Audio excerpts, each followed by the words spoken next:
नमस्कार, राष्ट्र की बात के साथ मैं हूं मानक गुप्ता। पश्चिमी यूपी की 136 सीटों पर जैसे बड़ा पेंच फंसा हुआ है। जाटलैंड किधर जा रहा है, इसका एहसास अभी तक किसी को नहीं है। अमित शाह किसानों को मनाने के लिए चौधरी चरण सिंह की विरासत के लिए सम्मान दिखा रहे हैं, तो जयंत चौधरी किसान आंदोलन की बार बार याद दिला रहे हैं। जाट और मुसलमान की इस जंग में अखिलेश घिरते हुए नजर आ रहे हैं, क्योंकि किसान और जाट का मुद्दा मथुरा की पुरानी भव्यता लौटाने का संकल्प और जयंत को खुला ऑफर बीजेपी के पलड़े को भारी करता दिख रहा है। हालांकि ऑफर पर जयंत का सीधे सीधे जवाब भी आ गया है। जयंत चौधरी ने बीजेपी को किसान आंदोलन पर घेरा और कहा, न्योता मुझे नहीं, उन 700 किसान परिवारों को दो जिनके घर आपने उजाड़े हैं। मैं कोई चवन्नी नहीं जो पलट जाऊंगा। बीजेपी ने आम जनता को धोखा दिया है। यूपी में बदलाव तय है, हम रास्ता नहीं बदलेंगे। किसानों को कुचला गया था, तब कहां थे? जरा पहले सुनिए अमित शाह को जयंत चौधरी का जवाब। प्रदेश की जनता ने भारतीय जनता पार्टी को जिताया था, वोट किया था।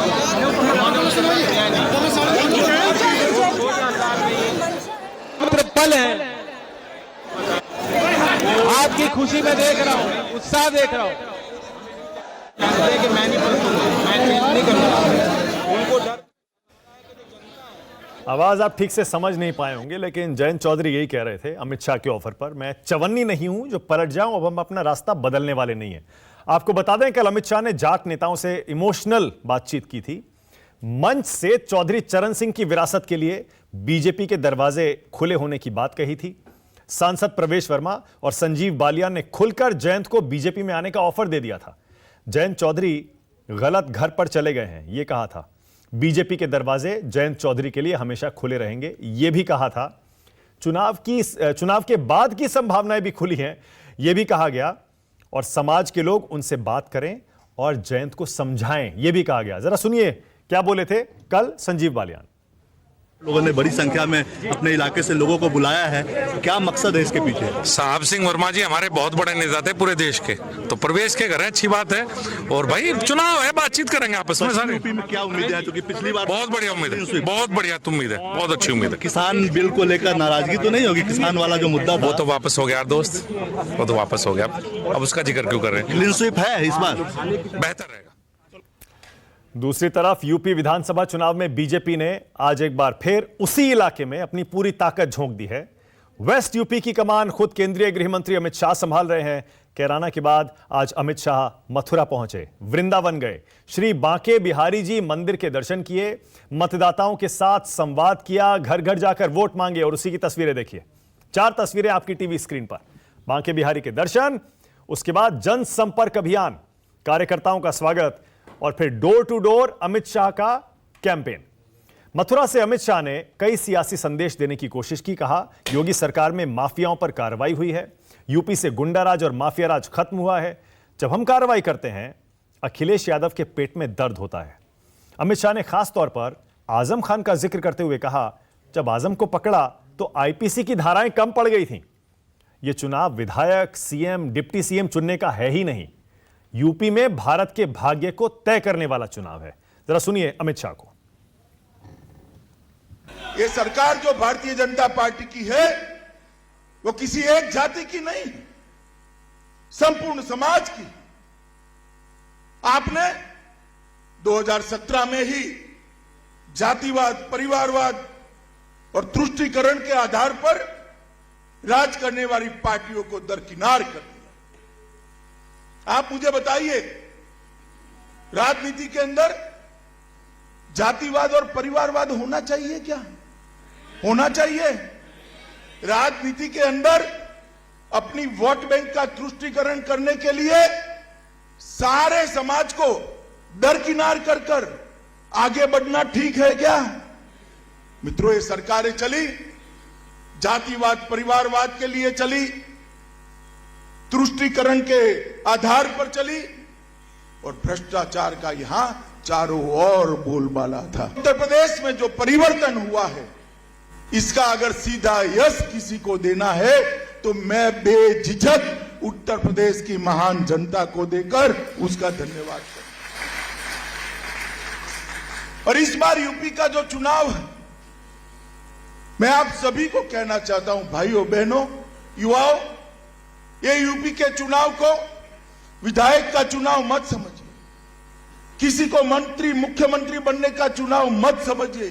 उत्तर प्रदेश का चुनाव आने वाले देश में भाग्य का, भारत के भाग्य का निर्णय करने वाला चुनाव।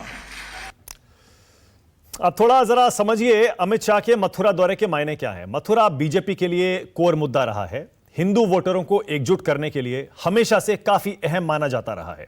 श्री कृष्ण के नाम पर दूसरे मुद्दे दब जाएं, यह बीजेपी की कोशिश है। सबसे बड़ी बात यह है, मथुरा आपको पता होगा जाटलैंड का भी हिस्सा है। जाट वोटर्स को सीधा संदेश देने की कोशिश है कि अखिलेश के आने से लॉ एंड ऑर्डर खराब हो जाएगा। इसके साथ ही श्री कृष्ण का नाम लेकर यादव वोटरों को साधने की एक रणनीति भी है। जाटलैंड में काबिज होने के लिए बीजेपी ने अपने सभी सियासी दांव चल दिए हैं, दिग्गजों को मैदान में उतार दिया है। आज अमित शाह मथुरा में है, योगी आदित्यनाथ बिजनौर में है, जेपी नड्डा शाहजहांपुर में वोट मांग रहे हैं, राजनाथ सिंह गाजियाबाद में door to door, Keshav Prasad Maurya Hapur में सियासी गोटियां फिट करने की कोशिश कर रहे हैं।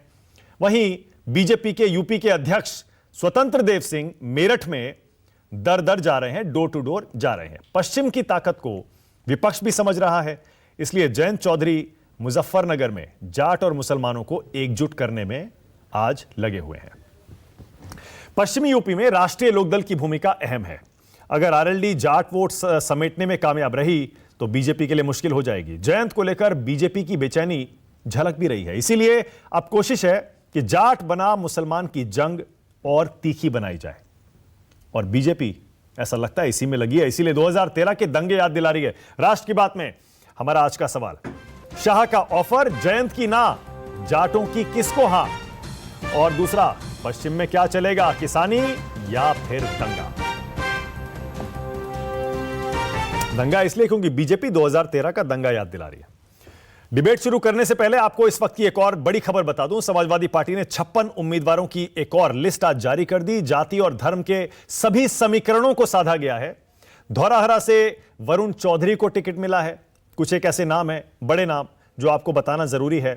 धौराहरा से वरुण चौधरी हैं, गोसाईगंज से बाहुबली अभय सिंह मैदान में हैं, अकबरपुर से रामअचल राजभर हैं, इटावा से पूर्व विधानसभा अध्यक्ष माता प्रसाद पांडे मैदान में हैं, बीजेपी से एसपी में शामिल हुए दारा सिंह चौहान को घोसी से टिकट दिया गया है, चिल्लूपार से बाहुबली विनय शंकर तिवारी चुनाव लड़ेंगे, फूलपुर से मुर्तजा सिद्दीकी को समाजवादी पार्टी ने अपना प्रत्याशी बनाया है।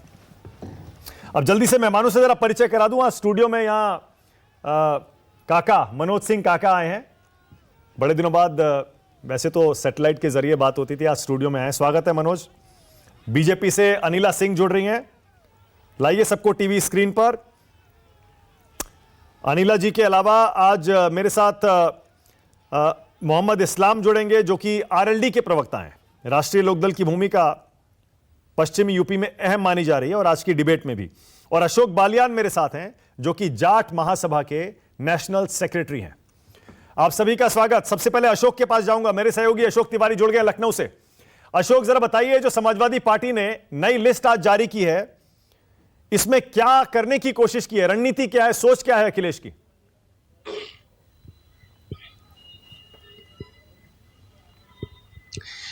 देखिए मानक, सबसे दिलचस्प बात तो यह है कि आज जो 56 उम्मीदवारों की सूची समाजवादी पार्टी की तरफ से जारी की गई है, उसमें गोरखपुर के तकरीबन सीटों पर उम्मीदवारों का ऐलान किया गया है। लेकिन जिस गोरखपुर शहर सीट से खुद मुख्यमंत्री योगी आदित्यनाथ बीजेपी के टिकट पर चुनाव लड़ने जा रहे हैं, वहां से अभी तक उम्मीदवारी तय नहीं की गई है। और यह माना जा रहा था कि जब बीते दिनों जो उपेंद्र दत्त शुक्ला है, उनके परिवार के लोग अखिलेश यादव से मुलाकात करने लखनऊ में आए थे, तो यह कहा जा रहा था कि उनकी पत्नी शुभावती शुक्ला को योगी आदित्यनाथ के खिलाफ उम्मीदवार बनाया जा सकता है। लेकिन आज की सूची में फिलहाल अभी योगी आदित्यनाथ के सामने समाजवादी पार्टी का कोई उम्मीदवार घोषित नहीं हुआ है। दूसरी बात कि जिन 56 उम्मीदवारों का जिक्र या जो सूची समाजवादी पार्टी की तरफ से जारी की गई है, इस पे अगर आप गौर से देखिए तो 8 मुस्लिम उम्मीदवार उतारे गए हैं। इसके अलावा बीएसपी छोड़कर जो तमाम सारे नेता पिछले दिनों समाजवादी पार्टी में शामिल हुए थे, जिसमें विनय शंकर तिवारी हैं, लालजी वर्मा है, रामअचल राजभर हैं, राकेश पांडे हैं, ऐसे तमाम सारे लोग, और बीजेपी के जो मंत्री इस्तीफा देकर गए थे दारा सिंह चौहान, इन सब लोगों को उनकी मनचाही सीट से विधानसभा का उम्मीदवार घोषित किया गया है। साथ ही साथ एक चीज और संतुलित करने की कोशिश की गई है कि समाजवादी पार्टी के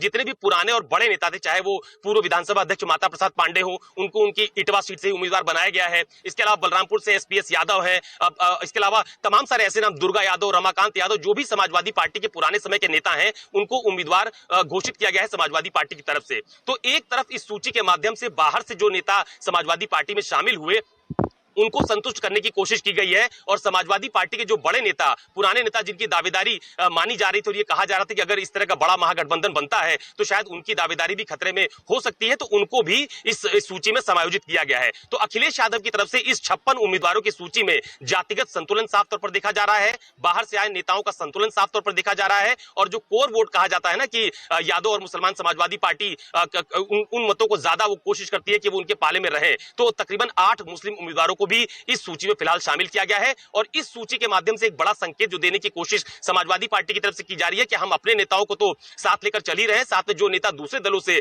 पार्टी छोड़कर आए हैं उनको भी साथ लेकर चलने की पूरी कोशिश इस सूची में फिलहाल देखी जा रही है। तस्वीरें दिखा देता हूं जल्दी से थोड़ी सी। अमित शाह रोड शो कर रहे हैं, वो तस्वीरें भी जरा देख लीजिए।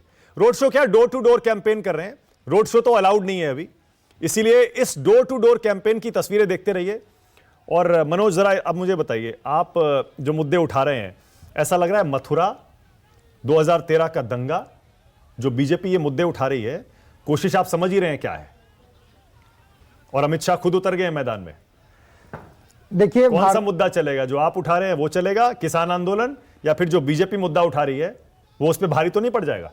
देखिए, निश्चित रूप से इस समय उत्तर प्रदेश में किसान का मुद्दा चलना चाहिए, नौजवान का मुद्दा चलना चाहिए, और वही चल रहा है।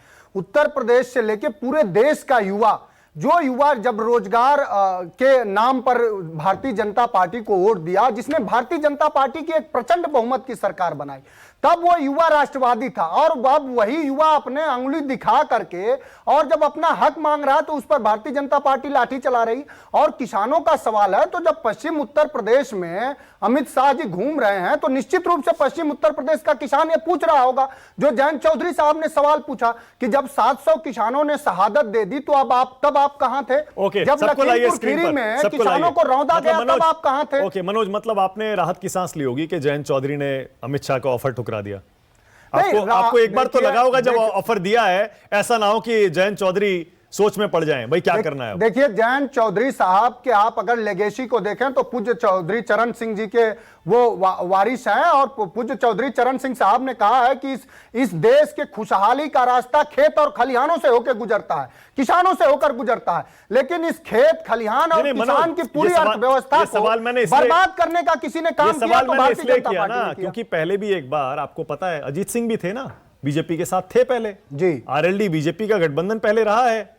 ऐसे में अगर बीजेपी की तरफ से ऑफर आता है तो समाजवादी पार्टी में बेचैनी तो थोड़ी बहुत रही होगी।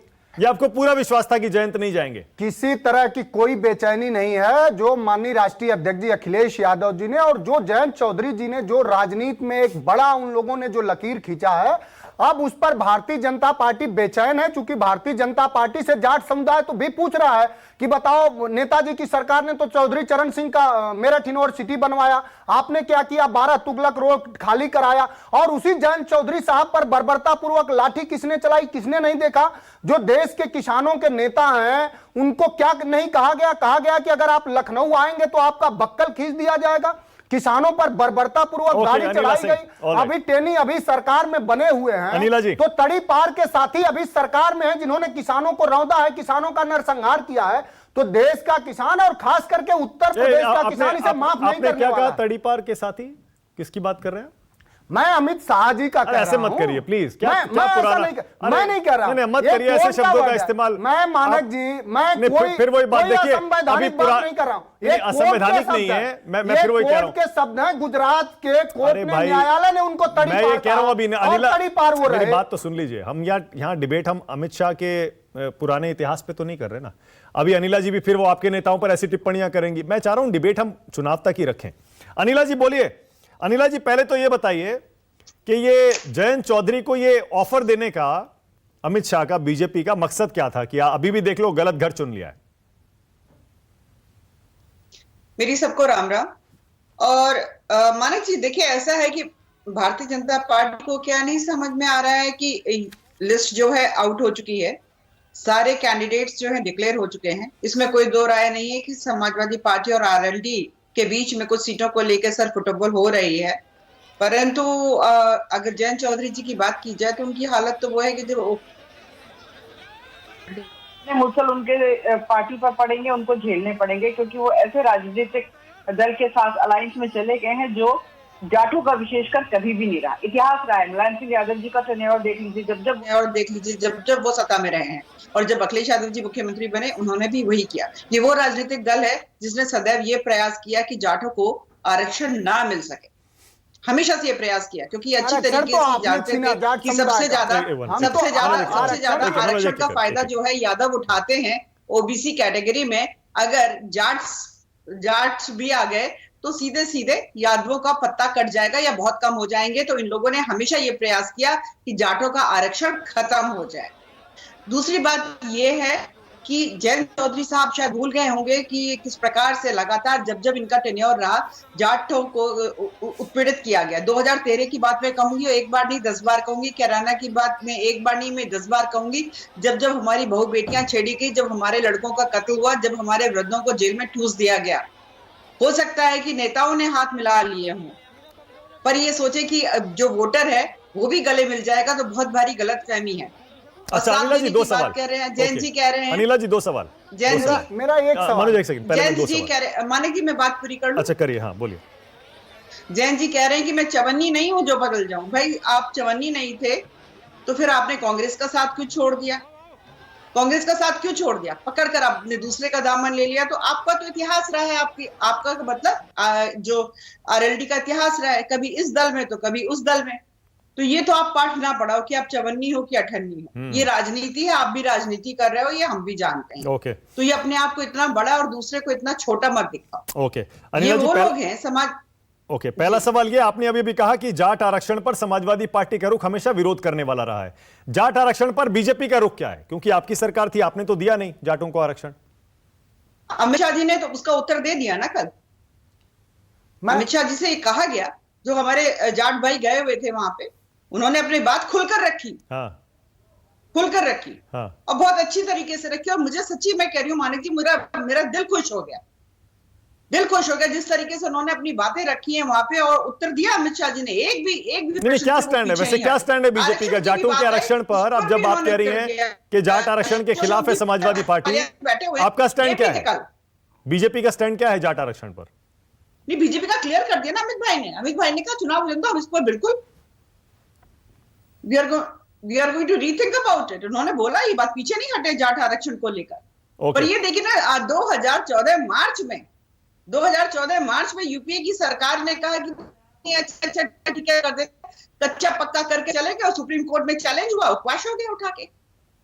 तो मैं ये कहती हूँ जाटों को आपके चैनल के माध्यम से केवल ये कहना चाहती हूँ कि इतिहास जरूर याद रखो। अच्छा ओके अनिला जी, जाटों का हमेशा गौरवशाली रहा है। अनिला जी एक सवाल और। अनिला जी, मेरा जो ओरिजिनल सवाल था उसका जवाब आपने दिया नहीं। मैं ये पूछ रहा हूं कि ये ऑफर क्यों दिया अमित शाह ने? आपको अगर पता था कि इन दो का गठबंधन पहले हो चुका है और जयंत चौधरी नहीं आएंगे समाजवादी पार्टी का साथ छोड़कर, तब भी उस बयान के पीछे कोई सोच, कोई रणनीति तो है? क्या जाटों को यह संदेश देने की कोशिश है कि जयंत चौधरी गलती कर रहे हैं, जयंत चौधरी के साथ मत जाओ, वो राजनीतिक कारणों से अखिलेश के साथ गए हैं, या उनको भूल हो गई है, वो समझ नहीं पा रहे हैं, आप हमारे साथ ही रहो, या फिर आपको सच में लगता था कि जयंत चौधरी आ जाएंगे? मानिक जी, मैं आपको बता रही हूं कि अमित भाई ने एक बार भी कोई भी ऑफर नहीं दिया। उन्होंने ये कहा कि वो गलत घर में चले गए। संजीव बालियान जी जो पश्चिमी उत्तर प्रदेश में आज की तारीख में जाटों के भारतीय जनता पार्टी से सबसे बड़े चेहरा है, उन्होंने ऐसा कोई ऑफर नहीं दिया। संजीव बालियान जी ने कोई ऑफर नहीं। आरएलडी पार्टी कभी एक राजनीतिक दल के साथ टिक के रहती ही नहीं है। भाई जयंत चौधरी जी, मैं कह तो रही हूं, अगर आप वाकई में होते, अपनी पार्टी अपनी बात की बात रखने वाले होते, तो आप बिन पैंदी के लोटे की तरह इधर से उधर क्यों लुढ़कते हो? अरे अनिला जी एक सेकंड। अनिला जी देखिए, अनिला जी मेरा अनुभव तो यह कहता है कि किसी भी इस तरह के दल के लिए ऐसी भाषा का इस्तेमाल नहीं करना चाहिए, क्योंकि क्या पता चुनाव के बाद क्या हो जाए। तो फिर चुनाव क्यों के बाद मैं हो आपको सकता है इसी चैलेंज किया है? बेपैंदी के लोटे का समर्थन लेना पड़े, क्या पता। नहीं, मैं उनकी बात पे कह रही हूँ मानक जी। उन्होंने कहा कि मैं कोई चवन्नी हूं जो पलट जाऊंगा। हाँ। मैं उन्हीं की बात पे कह रही हूँ, मैं नहीं बोल रही उनको, पर जो उन्होंने अपने आप के लिए कहा है मैं उसी पे कह रही हूँ कि आप Okay. मत लुढ़किए इधर से उधर। Okay, all right. अगर आपने कांग्रेस का दामन थामा था तो थाम के रखिए। उससे पहले आपने बीजेपी के साथ है, बीजेपी के साथ आए तो सबसे ज्यादा सीट आई थी आरएलडी की, ओके उसके बाद मनोज कभी बोलिए। भी नहीं आई। ऑलराइट मनोज मैं- बोलिए। दूसरी बात, ओके एक मनोज, विधायक और इस आया, पर वो जवाब भी दीजिएगा। हमारे साथ आ गया। ठीक है अनिला जी, एक सेकंड। मनोज, राजीव रंजन भी आ गए मेरे सहयोगी, ग्राउंड रिपोर्ट दिखाते हैं। वो यूपी का चप्पा चप्पा छान रहे जी, हैं जी। और जाटलैंड में भी खूब घूमे हैं। जाटों का माहौल क्या है अभी बताएंगे राजीव माहौल रंजन। क्या वाकई ये बहुत हाँ इनका- अभी बताएंगे माहौल क्या है बहुत ही जाटों का। प्रचलित और लेकिन पहले सुप्रसिद्ध है। हाँ, लेकिन मनोज पहले आप मुझे बताइए, मैं अनिला और मुझे ये बताइए जी जी कि हाँ ये बताइए, अब जाटों को लेकर जैसा मैंने पहले पूछा, अनिला जी तो बड़ी आसानी से कह गई कि ये ऑफर था ही नहीं, पर आपने अगर संजीव बालियान के, परवेश वर्मा के जो बीजेपी के सांसद हैं, या फिर अमित शाह के बयान सुने हो, बड़ा क्लियर था। ऑफर दे दिया, आना है तो उन्हें पता आएंगे नहीं, अब बहुत लेट हो गई है, पर जाटों को संदेश दे दिया देखिए कि जयंत चौधरी आपके नेता गलती कर रहे हैं, अगर आप उनको नेता मान रहे हैं उनको छोड़ दीजिए, हमारी तरफ आ जाइए अभी भी। देखिए जिस कम्युनिटी की ये बात कर रही हैं, समाजवादी पार्टी हर कम्युनिटी के, और जो जाट समुदाय है बहुत स्वाभिमानी समुदाय है, उसके बारे में कहा जाता है कि जिधर रहेंगे जाट उसकी होगी ठाठ। तो अब जाट समाजवादी पार्टी के साथ और आरएलडी के साथ मन बना चुका है, चूंकि उसे पता है कि उसके घर से निकले हुए नौजवानों को जो सरहद की सुरक्षा करते हैं उनका अपमान, और किसान जो खेत से अन्न पैदा करता है, उन दोनों का अपमान अगर किसी सरकार ने किया है तो भारतीय जनता पार्टी ने किया है। और आरक्षण के सवाल पर मैं अनिला जी से यह जानना चाहता हूं कि आपका जो मानस संगठन है आरएसएस, वो तो आरक्षण विरोधी है। अगर आप आरक्षण की इतनी ही पक्षधर हैं तो समाजवादी पार्टी के राष्ट्रीय अध्यक्ष जी ने ऐलान किया है कि हम जातिगत जनगणना कराएंगे और यह सुनिश्चित करेंगे कि जिसकी जितनी संख्या भारी उसकी उतनी हिस्सेदारी। तो क्या आप जातिगत जनगणना के पक्ष में हैं? अगर आप अभी कहिए ये बात। आप मनोज ने 2 इश्यूज उठाए, अभी अनिला जी से जवाब ले लूंगा। मेरे साथ इंद्रजीत सिंह भी जुड़ गए हैं, जो कि आरएलडी के प्रवक्ता भी हैं, आरएलडी के नेता भी हैं, राष्ट्रीय सचिव भी हैं। इंद्रजीत जी सुन पा रहे हैं मुझे आप? हाँ मैं सुन रहा हूं, मैं भी सुन रहा हूं। ओके हाँ इंद्रजीत जी, पहले तो ये बता दीजिए, जयंत चौधरी ने अमित शाह का ये ऑफर ठुकरा क्यों दिया कि आ जाओ हमारी तरफ? देखिए आप तो ऐसा कर रहे हैं, सरकार मेरी जैसे गुड्डा गुड्डी का खेल होता है। ये जयंत चौधरी जी के प्रति उनका जो प्यार है वो इतने दिन बाद कैसे जागा है? जब लाठी लगी थी जयंत चौधरी जी के मथुरा में, तब इन्होंने पुलिस वालों को सस्पेंड करा था, कितने कप्तान, एसएसपी और पुलिस के ऊपर कार्रवाई करी थी कि जिन्होंने लाठी भाजी थी। उस टाइम ये दर्द दिखाते तो मुझे बहुत समझ आता। आप 8 दिन पहले आपका प्यार नजर आ रहा है जयंत चौधरी जी पे, जब आपने कोठी खाली कराई थी चौधरी साहब की सांसद से पद से हटते ही, तब आप मुझे जयंत चौधरी के प्रति, चौधरी अजीत सिंह जी के प्रति प्यार दिखाते तो मेरे समझ में आता। अब 8 दिन पहले आपका प्यार जागा है, कैसा प्यार है आपका? मैं नहीं समझ पा रहा उतना प्यार। नहीं पर ये तो सिर्फ जयंत चौधरी, अजीत सिंह के बारे में नहीं है ना इंद्रजीत जी, ये तो पूरे जाटों के लिए, पूरे उस जाटलैंड में रहने वाले लोगों के मुद्दों से संबंधित मुद्दा है।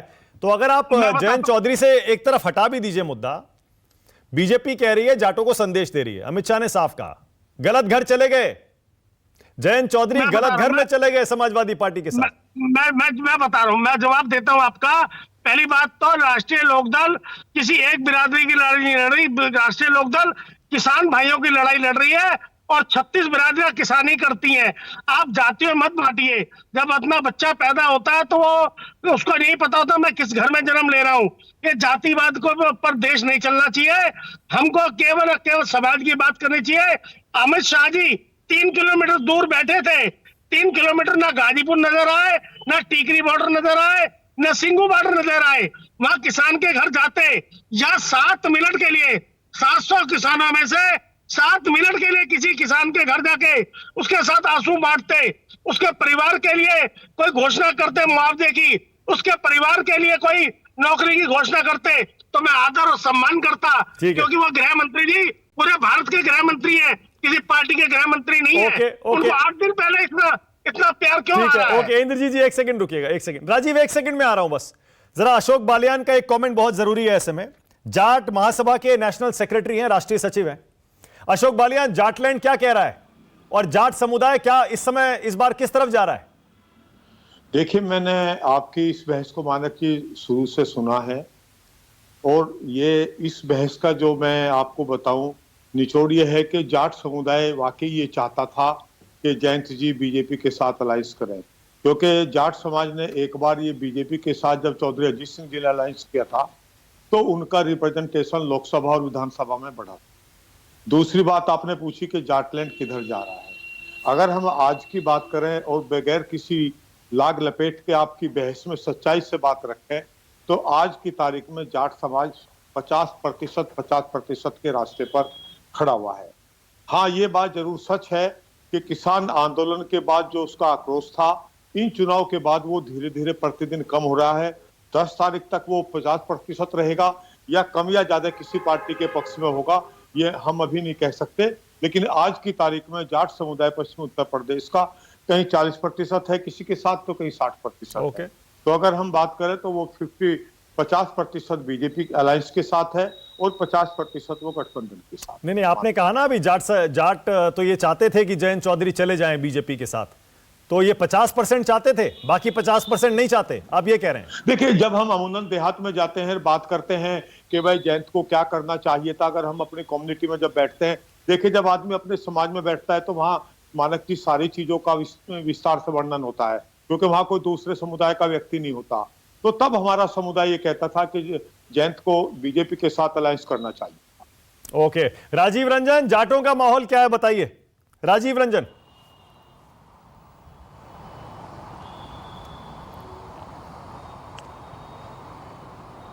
देखिए, माने कि ये जो भारतीय जनता पार्टी की तरफ से जयंत चौधरी को पेशकश की गई है, इसके दो पहलू है। दरअसल ये भारत की ये क्या दुनिया की राजनीति में शायद बिरले ही मौके होंगे जब एक पार्टी के साथ दूसरी पार्टी गठबंधन कर चुकी, रैली कर चुकी, अपने उम्मीदवारों का ऐलान कर चुकी, उम्मीदवारों की सीट का गठबंधन तय हो चुका, उम्मीदवारों ने पर्चा दाखिला कर दिया, आज नामांकन वापसी का अंतिम दिन है पहले चरण का, और इतनी प्रक्रिया पूरी होने के बाद आप कह रहे हैं विपक्षी खेमे के खिलाड़ी से कि आओ तुम्हारे लिए दरवाजा खुला है। तो ये एक तरफ से बीजेपी की बेचैनी, अगर एक पहलू देखा जाए तो वो बीजेपी ने पिछले 1 साल में किसान, मैं आपको ये भी बता दूं साथ साथ कि जयंत चौधरी का एग्जिस्टेंस भारतीय राजनीति में या पश्चिमी उत्तर प्रदेश की राजनीति में स्टेक पर था। मुझे लग रहा था कि वो खत्म होने की दिशा में ही आगे जा रहा था। उनके पास न एक विधानसभा का सदस्य, न एक विधान परिषद, न एक एमपी राज्यसभा, न एक एमपी लोकसभा।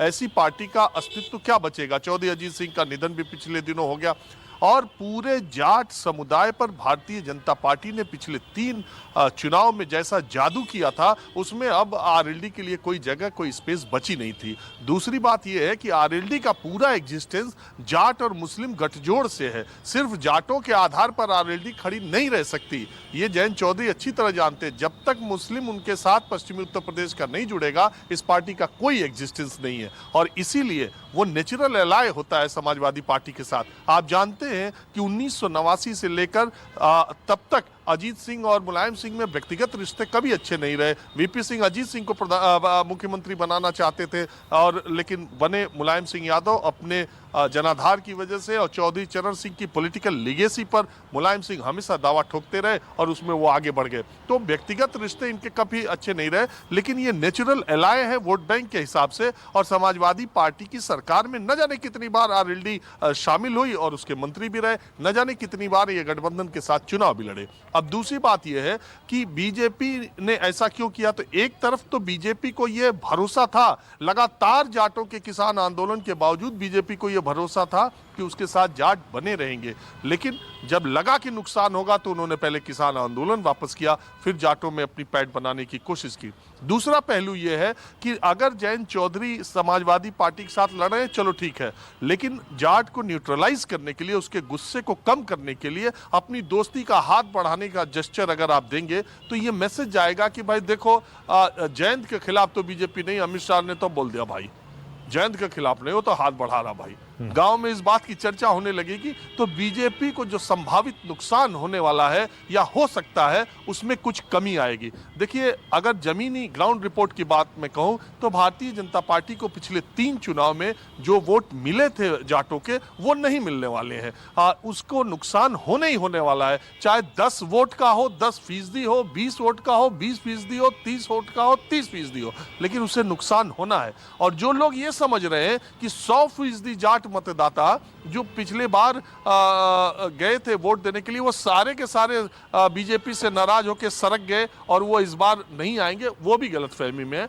बीजेपी को जाटों का वोट मिलेगा, लेकिन उसका प्रतिशत पहले के चुनाव से कम होगा। और ये अगर जाटों ने मुस्लिम गठबंधन के साथ, मुसलमानों के गठबंधन के साथ वोटिंग कर दी तो बीजेपी के लिए सबसे बड़ा सिरदर्द यही होगा। इसलिए आप देखिएगा आने वाले दिनों में इसी तरह के बयान दिए जाएंगे। इससे एक मैसेज और दिया जा रहा है कि अखिलेश के साथ क्यों जा रहे हो, वो तो मुसलमानों वाली पार्टी है, जैन तो जाटों के साथ है, तो बीजेपी इधर वाली पार्टी है। तो ये सब महीन गणित जो है वो करने की कोशिश की जाएगी। मानक राजीव यही इसीलिए थोड़ा ये भी बताइएगा, क्योंकि आप तो जमीन पर घूम के आए हैं, थोड़ा ये भी बताइएगा, बीजेपी के लिए पिछले 3 चुनाव में जाटों का वोट खूब मिला था तो बल्ले बल्ले थी। इस बार असली चुनौती तो अखिलेश और जयंत चौधरी की है, जाटों और मुसलमानों को एक साथ लाने की है। बीजेपी डैमेज कंट्रोल कर रही है, ठीक है, लेकिन जाट और मुस्लिम को एक साथ लाना सही चुनौती, असल चुनौती तो सपा और आरएलडी की है।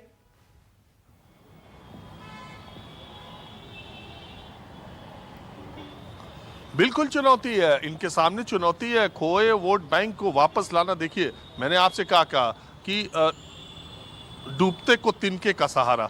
जयंत चौधरी को किसान आंदोलन ने, राकेश टिकैत को जैसे आंदोलन ने चेहरा बना दिया, वैसे जयंत चौधरी को एक उर्वरक भूमि, जो सूना पड़ा खेत था उनका, जो एक तरह से बंजर हो चुका था, उसको खाद ऐसी किसान आंदोलन ने दी कि वो उर्वरक हो गया। आप बताइए कि भारतीय जनता पार्टी दुनिया की सबसे बड़ी पार्टी है, देश में सबसे ज्यादा सांसद है, उत्तर प्रदेश में इतने विधायकों से कोई सरकार आज तक बना ही नहीं पाया, वो उस नेता को आमंत्रण भेज रही है जिसके पास एक विधायक नहीं है, एक एमएलसी नहीं है पिछले चुनाव में, और कह रही है आपके लिए दरवाजे खुले हुए हैं। दूसरी बात, बागपत के जिला पंचायत अध्यक्ष का भी चुनाव हुआ था मानक 2 महीने पहले।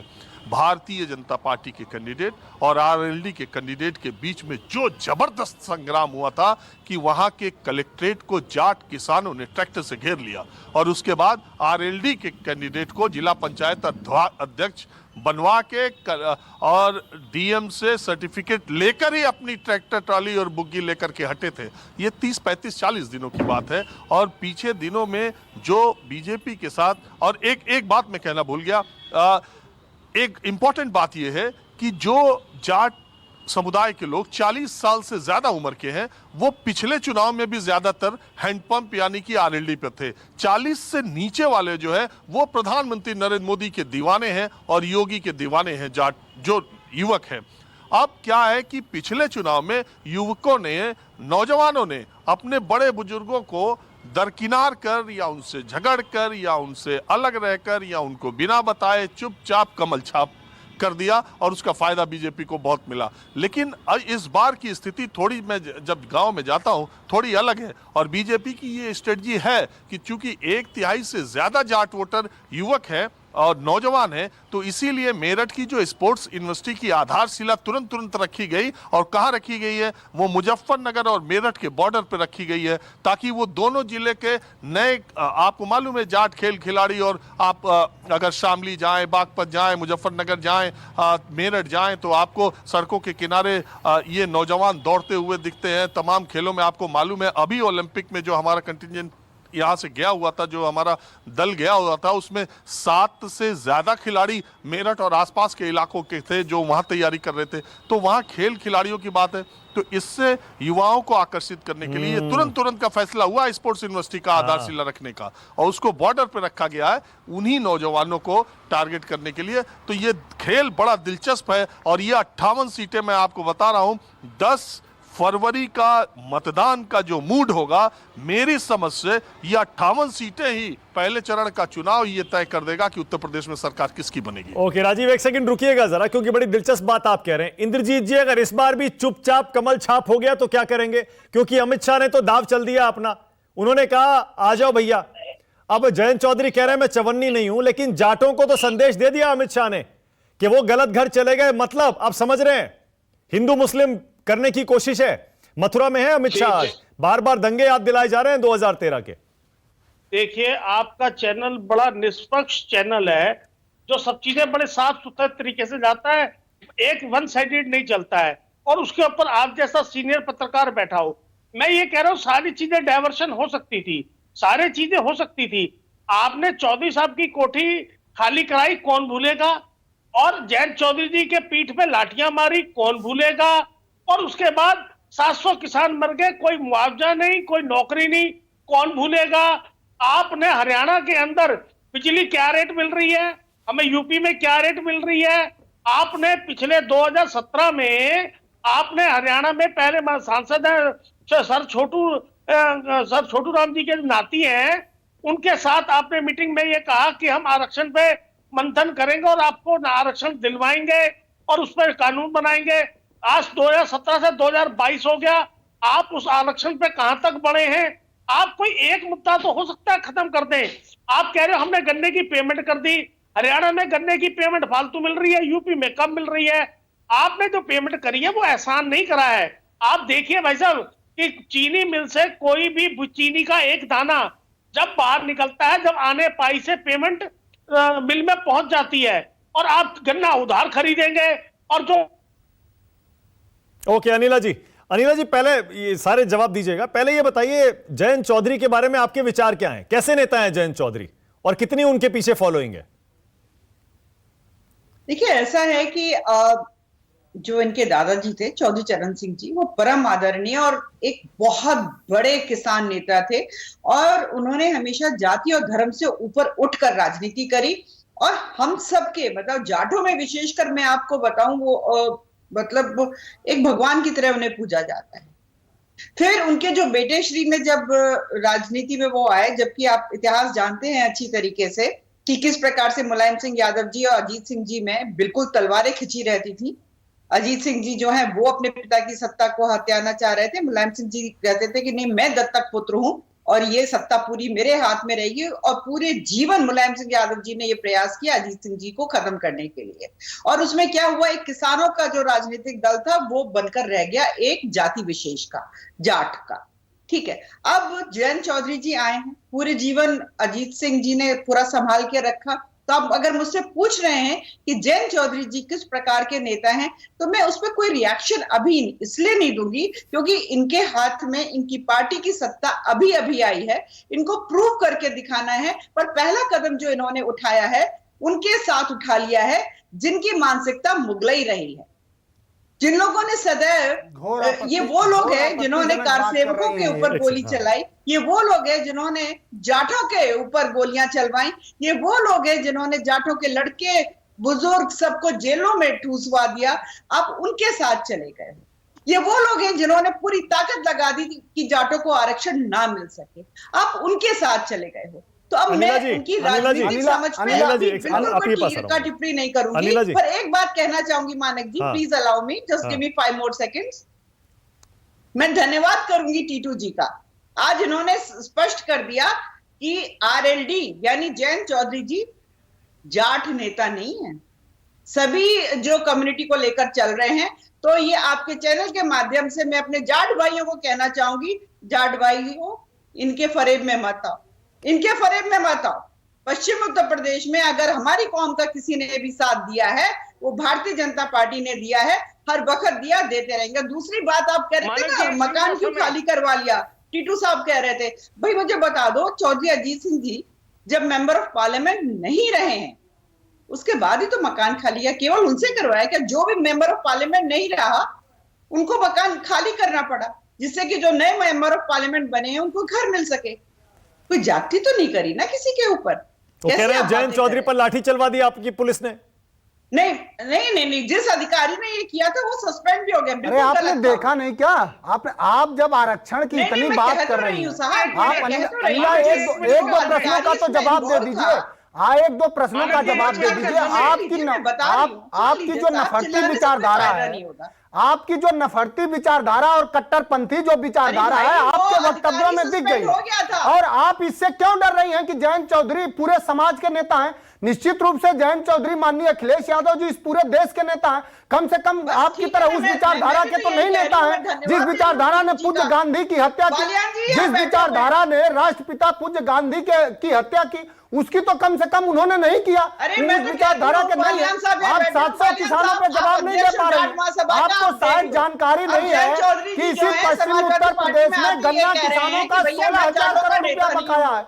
जाटों में पश्चिम उत्तर प्रदेश में गन्ना किसानों का 16,000 करोड़ रुपया बकाया है। आपने नाइट्रोजन के बोरी से, डीएपी के बोरी से 5 केजी खाद निकाल दिया। आपने किसान की लागत मूल्य बढ़ा दी और आपने तो इस तरह का प्रयास किया। ये बोला कि जाटों में आपने तो इस तरह का प्रयास किया कि भारतीय जनता पार्टी ने तो कुत्सित प्रयास किया कि इस देश के किसानों की जमीन गिरवी हो जाए। मैं समाजवादी पार्टी की तरफ से देश के किसानों को बधाई देना चाहूंगा, शुभकामना कि कम से कम किसानों ने लड़के बताया। समाजवादी पार्टी और आरएलडी उसके साथ 700 किसानों की जब शहादत हुई उनके घर नहीं जा पाए।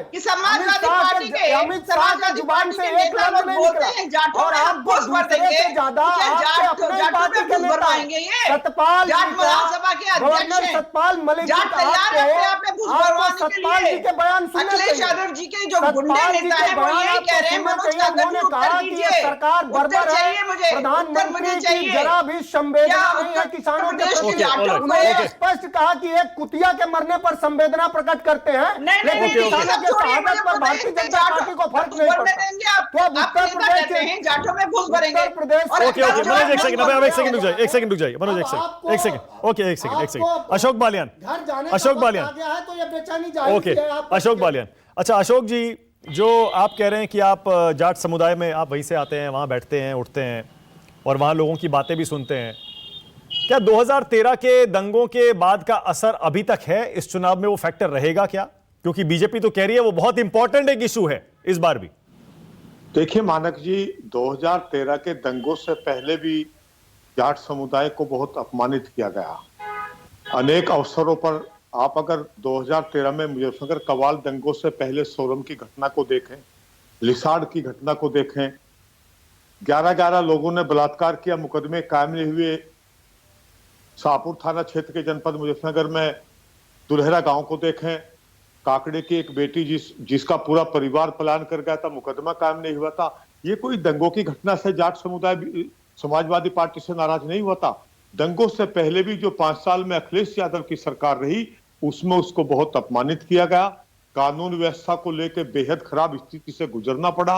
उस कारण से बाद में जब दंगे हुए तो फिर जाट समुदाय ने फैसला किया कि अखिलेश यादव की सरकार ने जो जाटों के साथ में व्यवहार किया है, अब हम उस पार्टी को वोट नहीं करेंगे, क्योंकि न तो उत्तर प्रदेश में बहु बेटियां सुरक्षित है और न कानून व्यवस्था सुरक्षित है। और मानक जी, मैं एक बात और कहना चाहता हूं, मैं चैनल पे बहुत सारे आपकी डिबेट को देखता हूं। हमारे बहुत सारे भाई बिना मतलब ये कह देते हैं तथ्यों के आधार पे, बिना तथ्यों को जाने कि बीजेपी सरकार में किसानों को नुकसान हुआ है।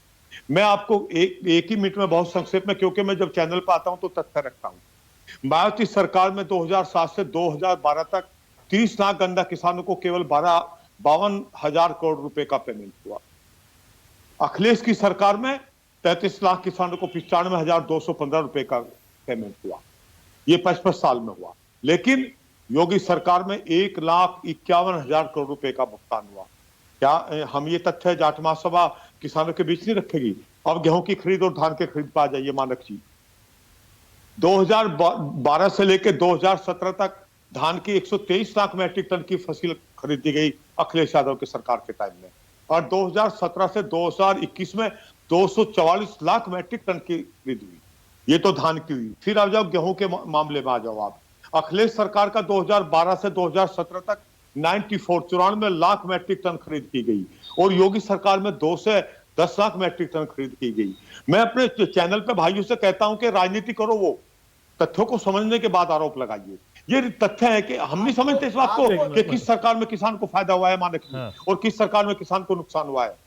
मतलब आप ये मान रहे हैं जाट समुदाय में भी, अशोक जी, जाट समुदाय में भी किसानी अहम मुद्दा रहने वाला ना इस बार, या 2013 का दंगा वो भी, और जो ये लॉ एंड ऑर्डर बीजेपी से जोड़ रही है वो भी इंपॉर्टेंट है। को लेकर दंगों में जाट कम्युनिटी के साथ किए गए उत्पीड़न को निश्चित तौर पर जाट समाज आज भी याद रखता है, और मैंने बहुत साफ शब्दों में आपको कहा है कि आज भी जाट समाज इस चीज को मानता है कि समाजवादी सरकार में उसके साथ गलत हुआ था, और निश्चित तौर पे ये गठबंधन, भले जाट समाज अजीत सिंह के बेटे को प्यार करता हो, लेकिन वो ये मानता है कि जयंत चौधरी ने समाजवादी के साथ में जो गठबंधन किया है वो बिल्कुल गलत किया है, और उसके नतीजे उनको बहुत ज्यादा लाभ नहीं देंगे। ओके, इंद्रजीत जी बोलिए। इंद्रजीत जी।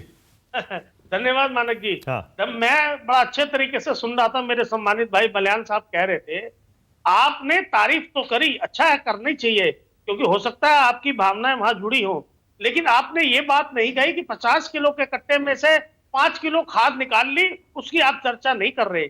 आपने किसान के ट्यूबवेल के ऊपर बिजली के मीटर लगाते, उसकी आपने चर्चा नहीं करी। हरियाणा में गन्ने के रेट फालतू मिल रहे हैं, यूपी में कम मिल रहे हैं, उसकी आपने चर्चा नहीं करी।